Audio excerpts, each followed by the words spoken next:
Welcome, everyone. This is our first meeting of a revisioning of a particular set of working groups and networks and cohorts for the DLF.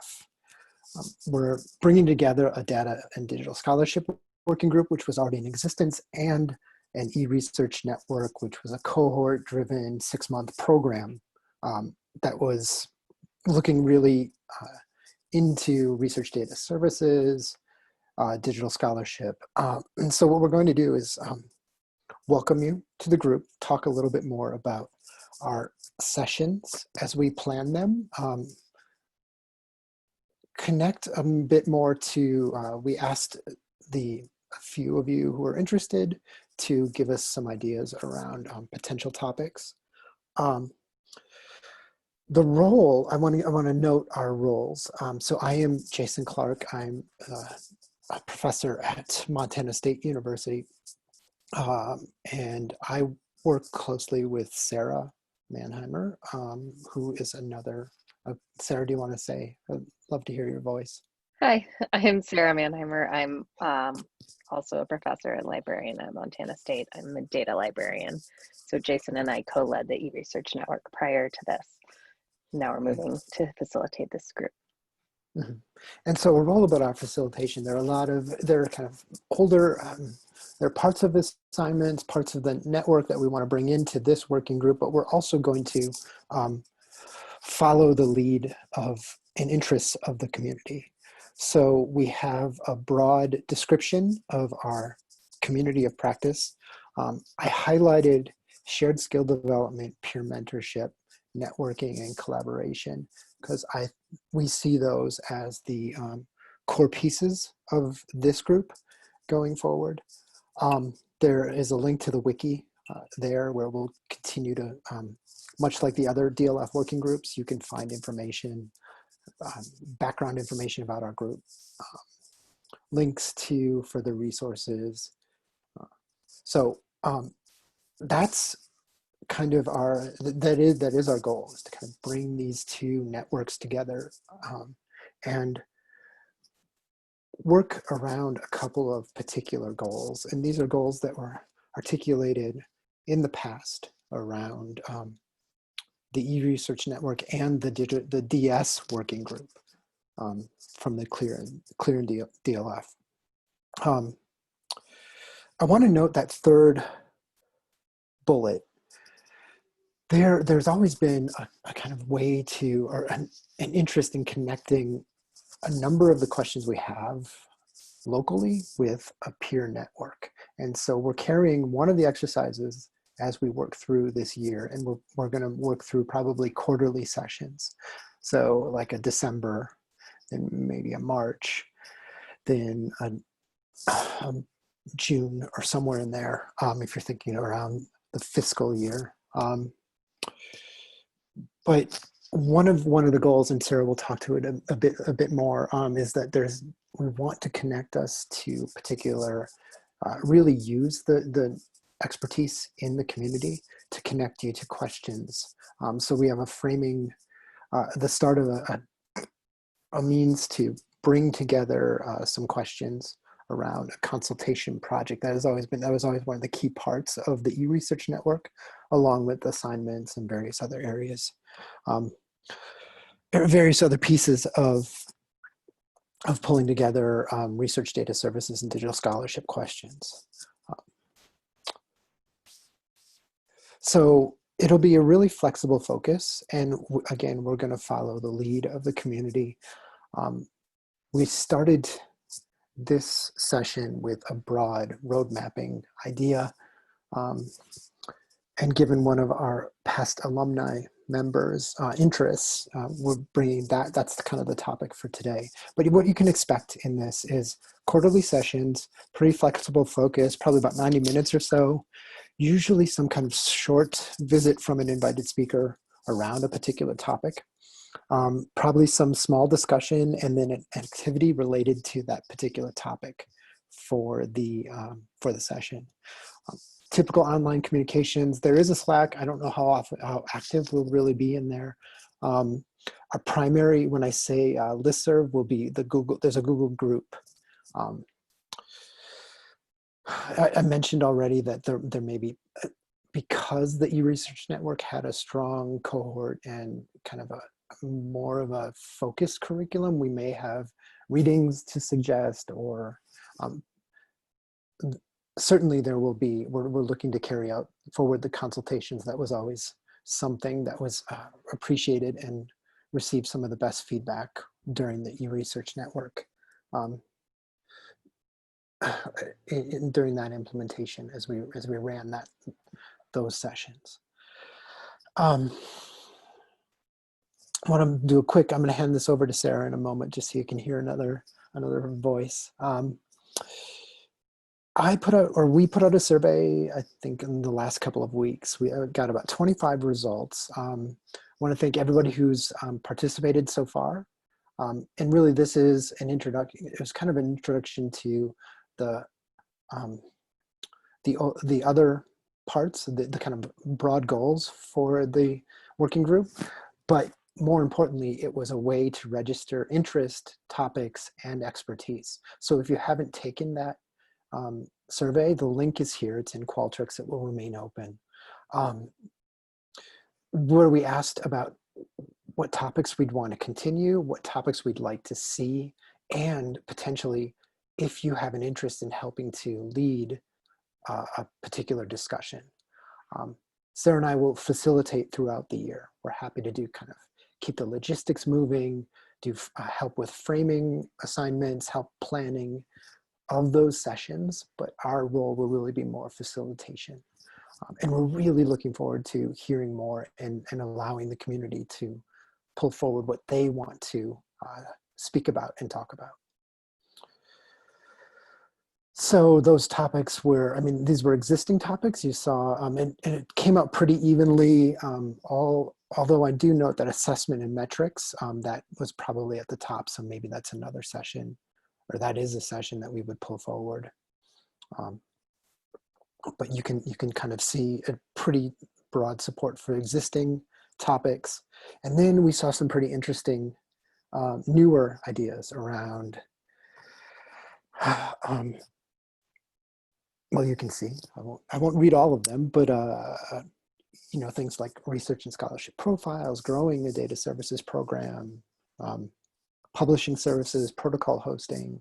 So any or all of these could become one of those future sessions if we think that is something that's of real interest. And it really, at this point, it might, if you're interested, please reach out and let us know so we can help pull together around a new topic. We're happy to do that. And we would love to hear from you. And we don't have to stick with where the curriculum had settled with the eResearch Network. Sarah, did you want to, I can flip the slides. Yeah, so we've wanted to give a little overview of some speakers we've had in the past. We had Stephanie Wright and Danielle Robinson talking about advocacy. Stephanie works for Mozilla. And Danielle, I'm not sure where she is now. And then Patricia Sway and Ashley Sands both came in to talk about funding and planning for funding. Ricky Penzalon from University of Maryland, oh, I guess he's at Michigan now. He talked about assessment, and then Erin Rose Glass and Amanda Visconti both were here to talk about digital scholarship. We're kind of hoping that we'll have outside speakers sometimes, but we also asked in the survey about like expertise from our own membership. So we're hoping that our own members will come in too and talk to each other, sort of working towards this mutual mutual aid model that we have talked about. Okay, you can flip it. Did I go too fast? Hold on. Yeah. And then Jason briefly mentioned the consultations, but that was one of the like most enjoyed parts of EARN. It's a chance for you to have a one-on-one session with someone else in the group to talk through a question you have or a project you're working on locally. So we're going to try to create consultation matchups between members of the group. So we think that'll be really fun. It's a way to really connect beyond these like big group meetings. So we have a link there to more information about the consultations. And you can also, there's a sign up sheet linked from that document where you can add your name either as a consultee or a consultor. So yeah, go ahead for the next slide. So a couple of logistics. We have an OSF instance where the materials will be archived. So we'll have our slides there, and each of the, the Google Doc all the Google Docs we link to will be archived as PDFs in OSF. And you can browse through our past materials there too, if you like. And then for communication, we mentioned the listserv at the Google group. And then we may create signups so that you can have peer groups between people with shared interest or who are at shared sort of levels in terms of where you are with digital scholarship services or research data services. So a lot of what we're trying to do here is this coordination between you all. Okay, next slide. So on to our activity. Today, we are going to do a little road mapping activity, and we're going to have it be introduced by Shilpa Rele, who's from Rowan University. We'll talk through how they created a roadmap at their institution. And so then we'll do a little bit of road mapping ourselves, and then we'll get together to share and ask some questions. So that's the plan for the rest of the session. So let me introduce Shilpa, and then she'll take over. Shilpa is scholarly communication and data librarian at Rowan University Libraries, New Jersey. And she's responsible for conducting outreach for the institutional repository, raising awareness about current issues and challenges related to scholarly communication, and establishing a campus-wide collaborative data management program. So she'll talk to us about building a roadmap for research, data management, and digital scholarship services. So Shilpa, take it away. Yep, I'm going to stop sharing. Okay. And so this will also, Shilpa will also, presentation will give us an example of what road mapping might look like. So as you're hearing her, think about where that activity might go. I'm going to stop sharing. Okay. All right. So we can see you.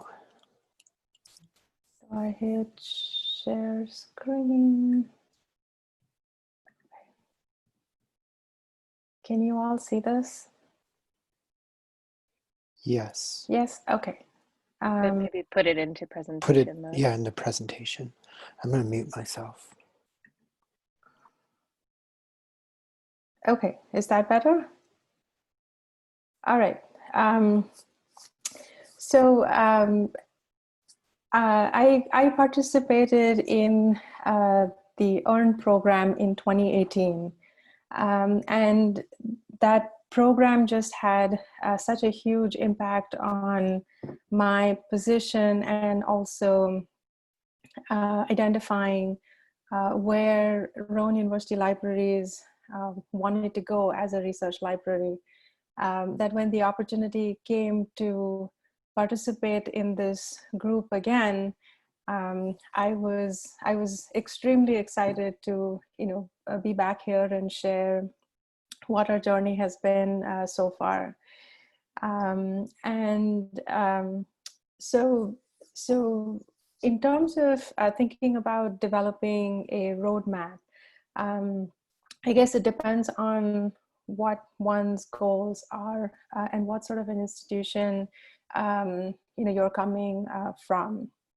So it's always good to develop some sort of an understanding of what your institutional context is.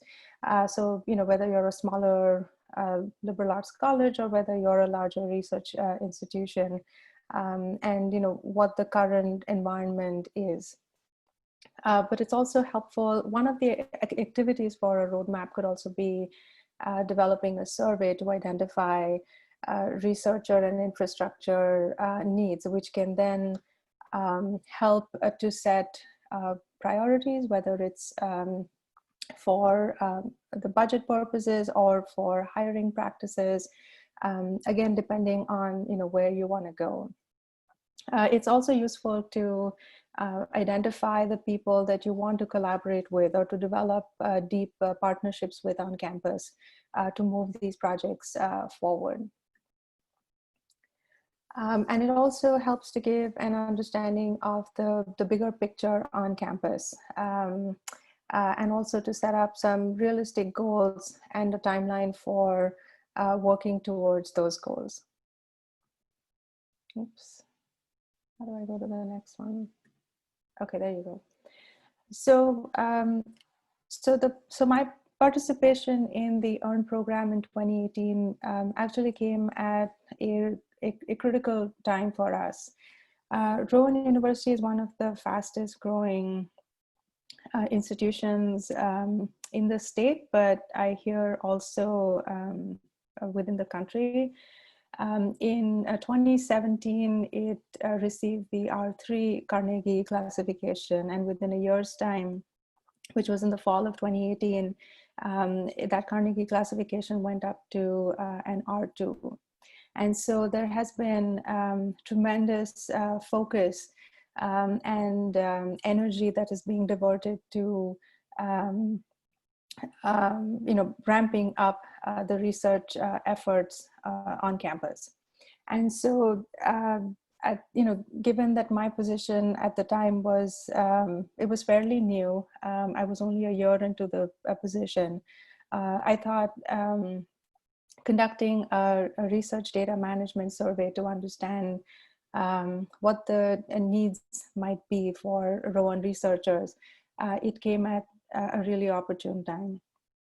And for us, it was collecting, concrete evidence to make a case for why some of these initiatives, services, or even establishing like a program was needed. Initially, we hadn't planned on a digital scholarship survey, but I went ahead and just implemented one anyway. And this actually helped us to develop a holistic approach to rethinking research services for the library. So for the research data management survey, we wanted to evaluate what the needs might be.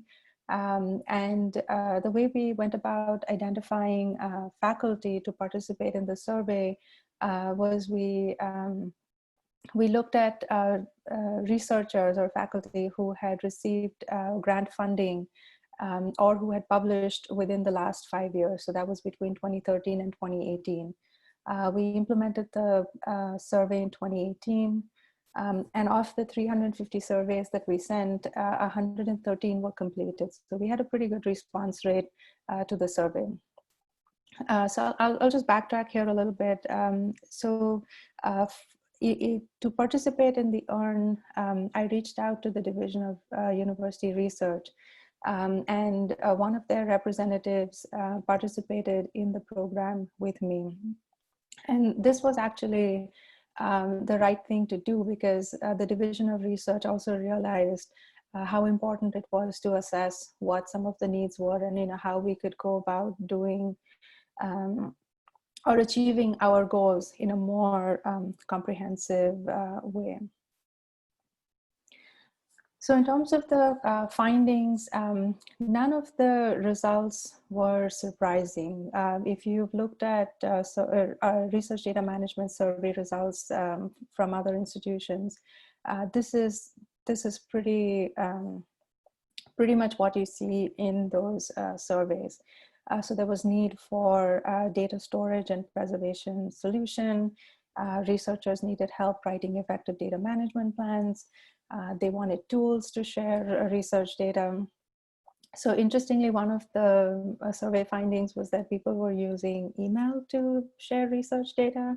And everybody was shocked, when they saw that, because that was a complete no-no. So, we had to identify other methods to make this shareable in a more effective manner. But then they also needed assistance with metadata best practices. So how do you describe your data? How do you make it accessible? How do you make it discoverable? And these were, one of the questions on the survey asked about what priorities in terms of university resources would they want to allocate. So here are the top results: so routine data storage, sharing of research data, and meeting data sharing and storage requirements for funding agencies. So in the fall of 2019, I decided that we needed to also evaluate what the digital scholarship needs might be.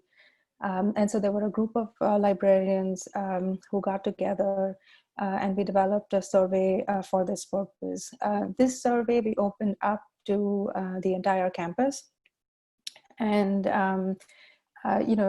we didn't really know how many people would respond, but there were 51 surveys that were completed and 94 that were started. So in looking at the results here, there is some overlap between the results between the two surveys, which was actually good because it really helped solidify our argument for why we needed certain infrastructure needs or services to support digital scholarship and data management. So again, access to technology, routine data storage, and people also wanted assistance in terms of training or hands-on workshops. As I mentioned, the survey or participation in the ERN program was a partnership between the Division of Research and Rowan University Libraries. And this was, this has been a great collaboration so far. And for the last 2 years, we've partnered on a number of other projects as well. Moving forward, we presented our survey results to our IT folks because we wanted to partner with them. We wanted to seek their buy-in, and we truly wanted to make this a collaborative campus partnership. And so we formed the Research Data Management Working Group. And it has representatives from all these 3 divisions, and it's a group that I currently chair. It has built trust between units, which has been significant because it's a great example to also showcase on campus as to what good partnerships can result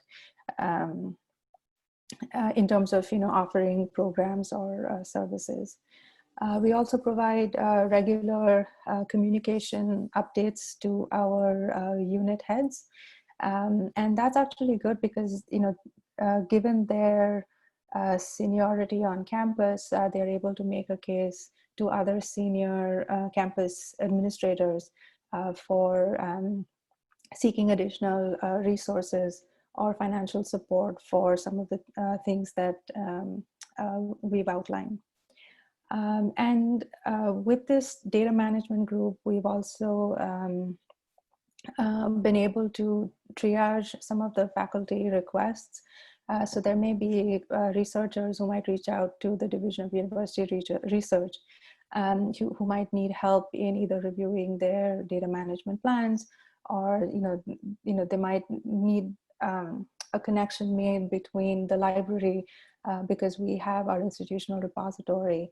And so if they are able to deposit their scholarship or research data in the institutional repository, to fulfill their funder requirements, then that's also been a great collaborative effort. With the Digital Scholarship Survey, the survey results have helped us to look at the library services internally, especially the resource services. And what are some of the changes that one can make that are more holistic and not being done in a piecemeal fashion. And so one of the direct results of the digital scholarship survey, and to some extent even the data management survey, has been to develop a library workshop series. And so this fall, we're going to be offering workshops on using the DMP tool, for example, how to create ORCIDs. I gave a presentation on research metrics to there's a junior faculty learning community, and so they wanted to learn more about how to use these metrics, and what are the different kinds of metrics that are available, and also to develop an understanding for or a base level understanding about scholarly communication, data management, and so how do you get the liaison librarians engaged more in this process. So we've also been doing internal presentations. And we've been also promoting the institutional repository, whether it's for publishing open access journals or depositing OER materials, or like I said, just exploring new scholarly publishing options. We use bpress as our platform for the institutional repository. And a couple years ago, we also identified and implemented Islandora as our digital asset management system. And this is a platform where we upload digitized collections from our archives and special collections, as well as any projects that our Digital Scholarship Center, when they work with faculty on collections.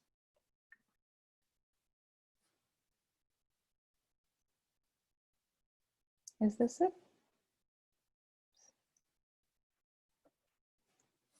Yeah, I think this is where we're going to go back to Jason. Yeah, so I'll end my talk there. So it has been very, very useful in just exploring new options, developing partnerships, making presentations to campus administrators. So it has the benefits have been significant. I'll stop there.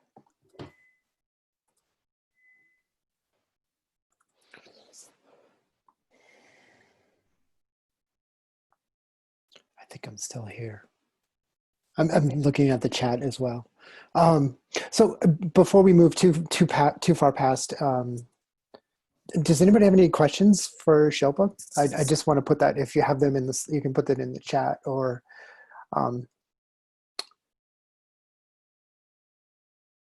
we can't, I don't know, Gail, if we can unmute people yet, if we can open that up. Just switched it off, so folks should be able to unmute themselves. Okay, so you can use audio if you'd like. And voices are great. I would love to hear voices. I miss people these days. My days are spent in Zoom. So, any questions?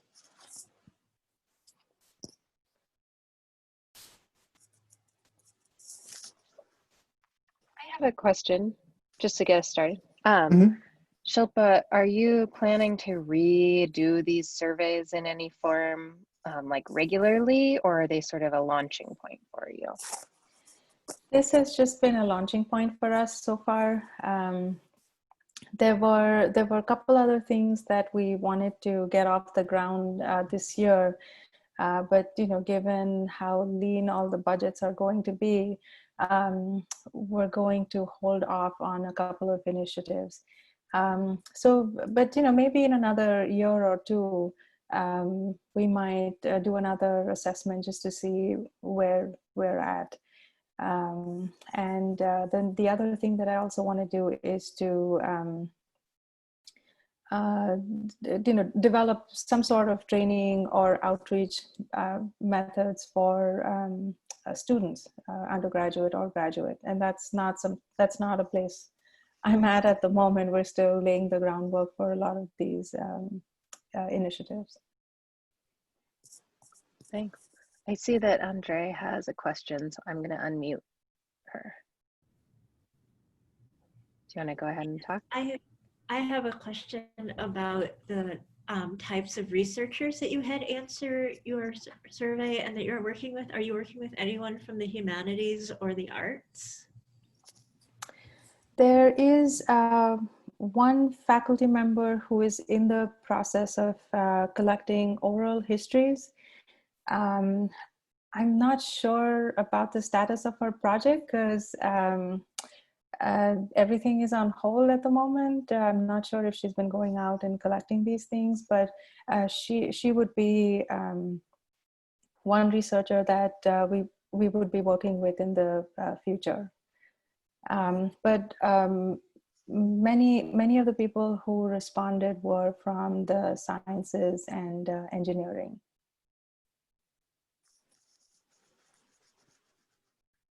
Thanks. I have another question from Heather Barnes. She asks about data curation for various departments. How do you customize services for social science versus humanists versus hard sciences, for example? So I think what we've done so far is just laying the basic groundwork for, we're here. Let us know if you have questions. These are the tools, resources that we have on campus. But we haven't gotten to a point where we can customize those efforts.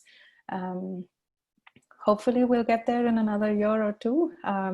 But I feel pretty good about where we've gotten so far in the last 2 years. And more importantly, our work has been recognized on campus, and also,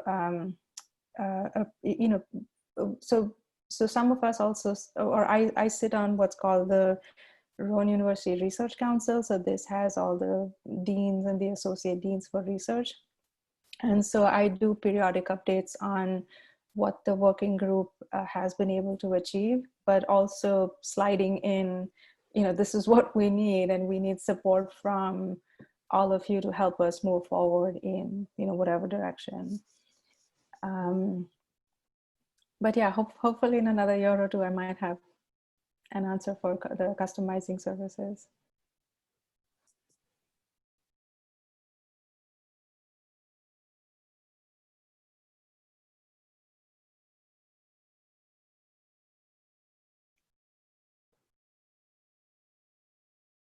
I had one more question for you. Can you hear me? I think my internet connection is very unstable right now. Yes. Okay. The division of research, the partnership that you were very intentional about, Mm-hmm. Can you talk about the first parts of that as you were building that relationship? Was there a lot of, did you have to tell them what the library did or why the library would be involved in this? Or just take us through that advocacy to that unit. So before I got to Rowan, the person who's the manager of proposal development, he was, or he still is, the representative from that division on our institutional repository committee, the libraries committee. And, he has been very good about advocating for the institutional repository, as well as advocating for the library to other people within the unit. And so just based on that, it has been very helpful for that division to get buy-in for how the library can support some of the things that that division is supporting.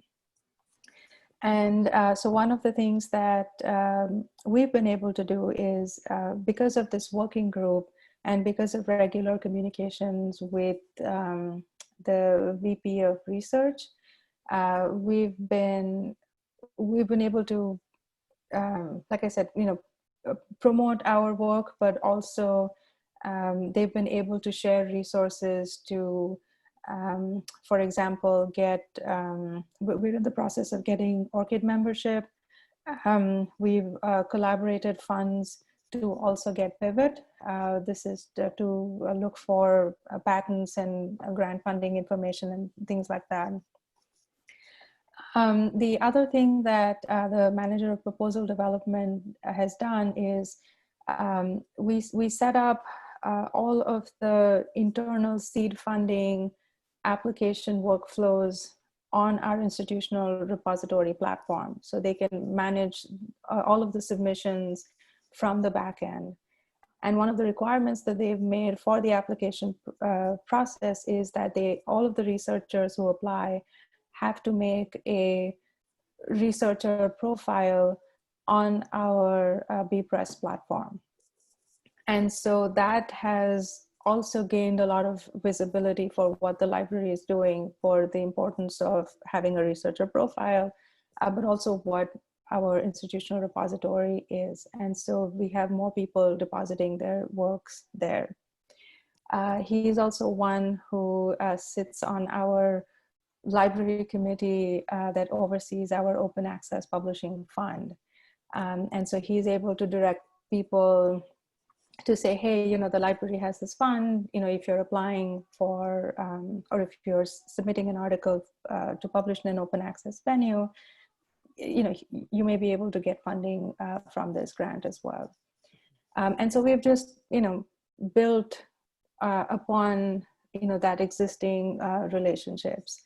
I lead open scholarship discussions on campus.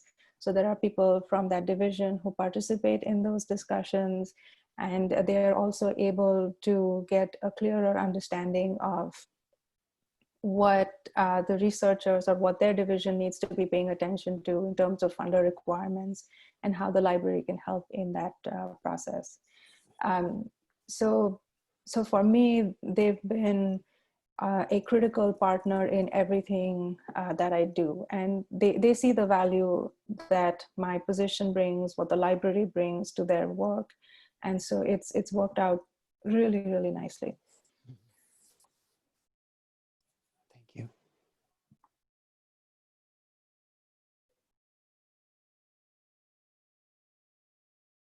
Looks like any other questions?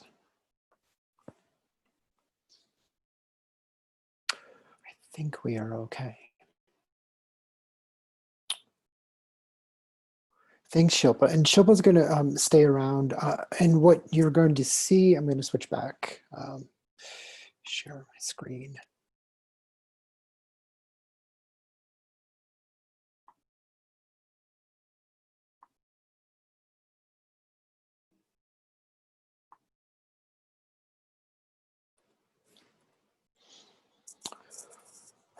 So as we mentioned at the top of this,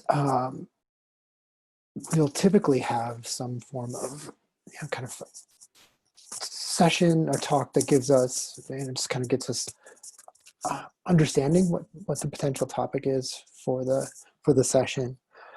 What you saw from Shilpa, thank you, Shilpa, was a particular, as she brainstormed in the road mapping exercise, which we're about to walk through or about to do, she came up with the idea of more of an environmental scan survey to understand more about the background and context and needs of her community, of her university community. There are other ways you can go with this. And really what Sarah and I are hoping to see today is for you to take the exercise and apply it to a particular kind of question you might have locally. And you can see, we'll probably, as we facilitate, we'll keep coming back to that question of how can we help, how can we build this community to help you answer your questions? In particular, this outline, what we're going to ask you to do is think through any kind of facet of your particular environment, whether it's DS or RDM or a combination of both, whether it's an open scholarship question, an open access question, any or all of that. You could go broad, you could go very much into, I really want to know what my audience is for a particular service. I have a grant idea that I want to workshop through the kind of road mapping exercise. I need to understand the relationships on campus that relate to RDM or DS. any and all of that. Or even you could say, I have a DS project that I want to kind of outline and scope and work through this road mapping exercise. So all of that really could be an option as you move into this exercise. And so the link that we have, you see on the screen, this is me kind of talking about what I just said. But we're going to link the exercise in the chat, and then we're going to give you a little time individually to work through. You can look at the readings there. There's another example of a particular kind of roadmap. But what we're hoping for you to do with the next 20 minutes or so is just to start to pull an idea into the road mapping exercise. We will be here to kind of answer questions. Those of you who are watching this asynchronously, there will be a little there'll be some quiet space in the recording because people are actually gonna go and work, and then we're gonna come back together. So we will do certainly an audio group share as we go. We also may connect you if after the 20 minutes, we will check in, and if you need, so we want you to do some individual work, and if you want to, after the 20 minutes, connect to some peers, we can look to connect over a series of questions together. I'm just going to pull up the roadmap so you can see it. It's right here. So again, I mentioned all of you should have this link. Now, initially with the eResearch Network, and about 2 years ago, some of our services were, people were just coming online, just starting to stand up services. That may not be your reality right now. You may be, like I said, you may be further along, so you can feel free to roadmap a particular, just any local question, whether, like I said, it's a DS implementation or a particular survey to understand your research needs, which is kind of where Shilpa took a lot of her work initially. So what we're going to do is give you 20 minutes to look through this exercise, kind of start to pull together an idea. And I think at the very least, the group, the share, you may not get too far down the road of like full strategy and full roadmap, but the idea of what could I roadmap? What are the top questions? What are the methods or procedures or processes I will take in order to really develop that roadmap for a particular idea? So I'm going to give everyone a little bit of time.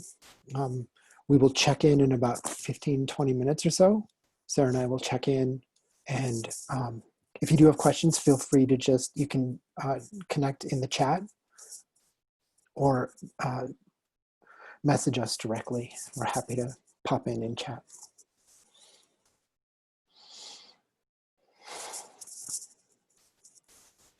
Okay, I'm going to stop sharing for a moment.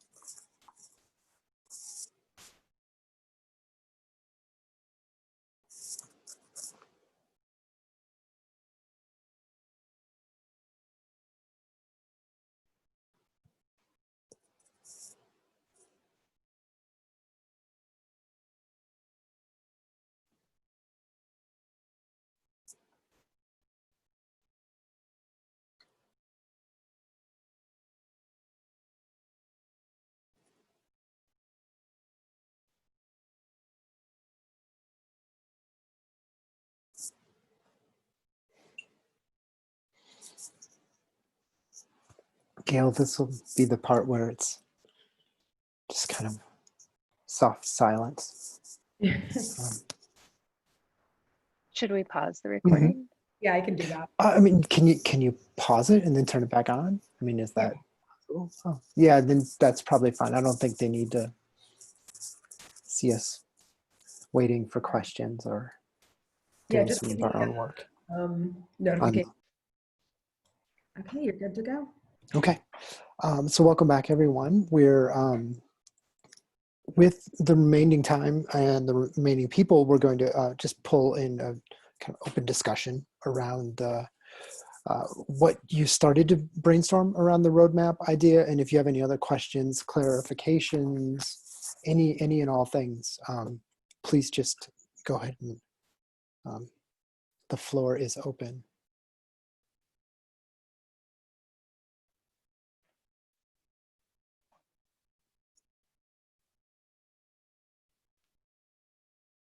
Maybe we want to go ask each participant to talk through what they're planning, what they're making their roadmap for.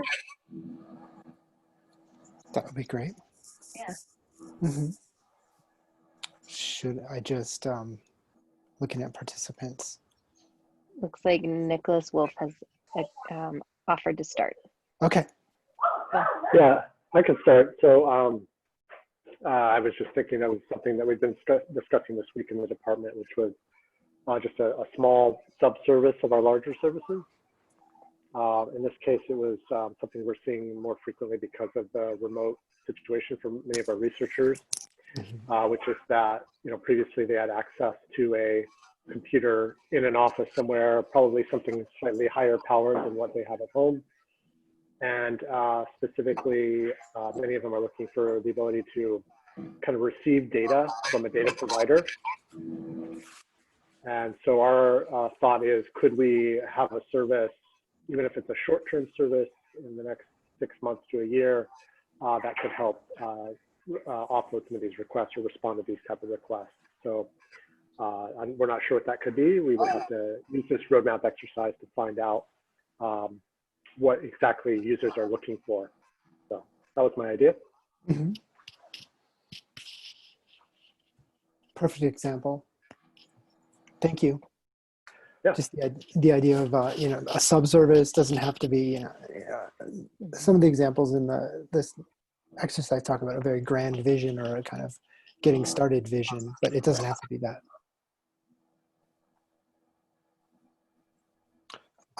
Should I just go down the line? Mark, I can go next. Okay. Hey, Boyd from University of South Carolina, and actually there are 3 of us from USC. So, and actually the 3 of us were in the cohort with Shilpa, I think, in 2018. So we really appreciate you bringing this all back sort of in a different way, more evolved. And we pulled up our original roadmap from 2018 and we were that. And so I think this is a good point for us to revisit it. We had a wonderful year with a new data visualization librarian who started with us in August of 2019 and left us in May of 2020. So we're sort of, and of course, we're in a hiring freeze at the moment. So I think that's the part for me that we need to work on and try to figure out how do we revisit those data visualization services. He had a PhD in geography with GIS specialty, and he was wonderful, and he was really reaching out to faculty in new ways for the library.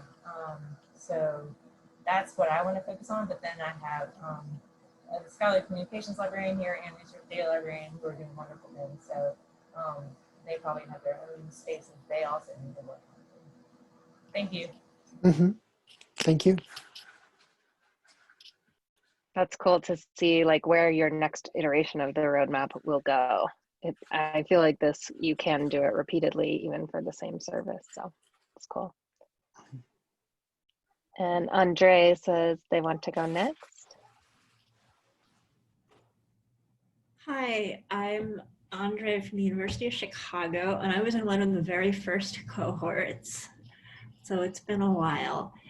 I am interested in case you haven't guessed, the arts and humanities aspect of data management plans and recording and storing what they consider to be data that isn't usually considered data when you think of computational data. So I am kind of an outlier. And so I'm very interested in finding out who is getting funding from programs that require data management plans, including NSF, for example, and NEH. which now requires data management plans, but they stole the whole thing from NSF, so it doesn't read like a humanities data management plan request. And so that's what I'm interested in and my problem that I'm trying to focus on.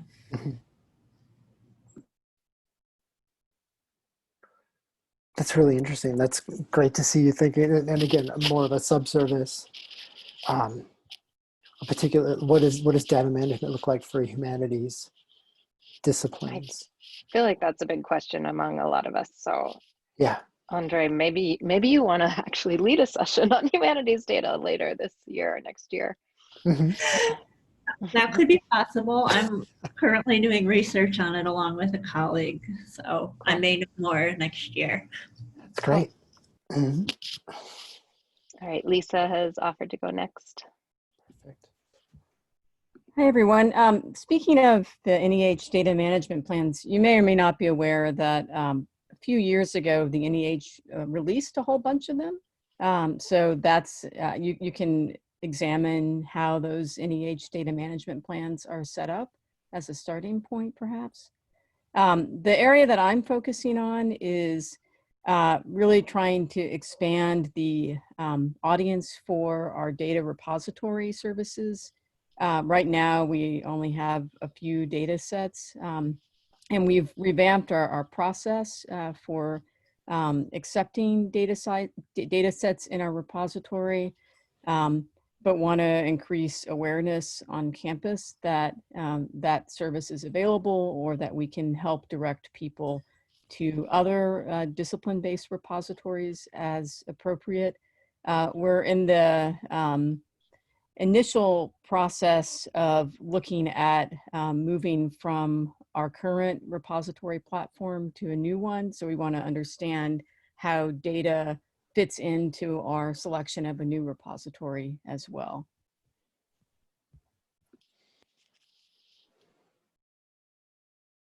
Thanks, Lisa. So I feel like we're, go ahead. Did somebody else, go ahead. Do we have one more person? I wasn't, it was Amy. I can't quite see all the list. Yeah, if you want to, Amy. Yeah.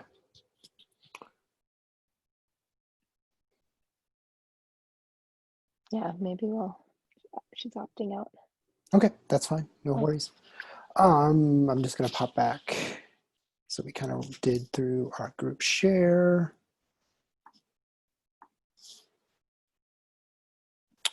I don't know if there are any remaining questions. You can always feel free to reach out to any of the three of us. So Shilpa also has gone through this a number of times, and because she is a lead on this particular session, please feel free to continue conversations if you need to. If you need another sounding board, we're happy to do that. Thanks all for participating and pulling us through and being willing to share. Just even, I know we went through a pretty quick, the start of the exercise, but as you have more time and you get a little more engaged in those questions, feel free to reach out. So I want to make a note about where things go from here. So the public channels I'm referring to here would be our Google group. Certainly as we move in towards another session, we'll check in with the group about what that particular topic might be. And again, it could be led, like Sarah said, by somebody like Amy, who has a particular research thread that she's pulling through, and she's ready to really bring that question forward to the group. In the absence of that, we'll use the survey to help craft the next few sessions. And if you are interested or have an idea, please fill out that survey. There's also an important part there where with the consultations, we're trying to understand the expertise in the community. So we asked if people win those consults, when we start to facilitate and connect people, we just need one way to register your expertise is in that survey. Okay, so we'll continue planning for the December session. Initially, we had thought, we had some ideas around standing up DH centers or leading programs, like leading interdepartmental or interdisciplinary centers or research units. I don't necessarily think that's where that wasn't a strong ask from the community. That was more when we were generating ideas prior to the survey. So the December session will be a work in progress, and we'll check in with you all to see what makes sense as a topic. We'll also look again towards future session planning. We mentioned quarterly, at least quarterly. So the next one would be December, and then we move closer to March, and so on. Also watch for, we're gonna start to, as we build that expertise, the knowledge of the expertise in the community, we'll put names and we'll start to facilitate the consultation ideas.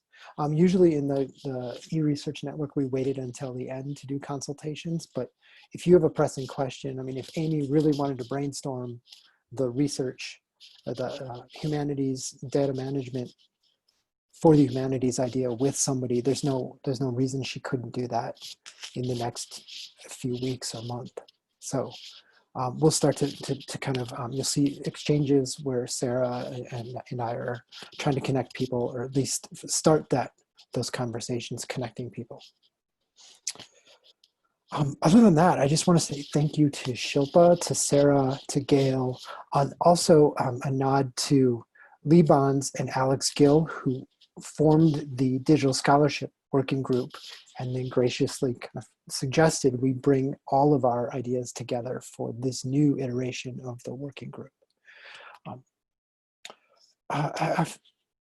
That's all I really have for today, and I want to give people time. But any other remaining questions or anything like that, feel free to let us know right now. Otherwise, have a great rest of your day and have a great week.